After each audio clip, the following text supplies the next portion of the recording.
So for today's video again, naglalaga ako ng pata ng Vayvoy. Pinabukalan ko siya hanggang sa malambot na ito. So pabukalan natin ng matagal-tagal. At saka may timpla na yan. So maghintay lang tayo para maluto ito.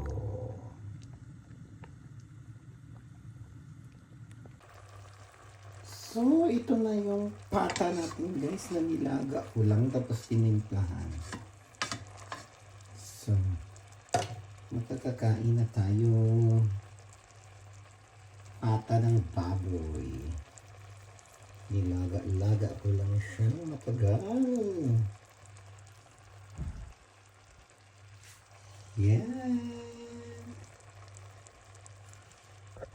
Let's eat.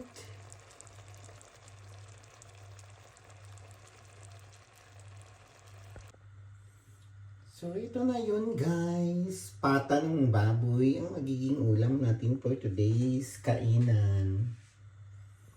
So, sobrang lata talaga siya guys. Humok na kayo siya kainin. Hindi mo na kailangang usapin guys. Tunlin na agad. Wari ba?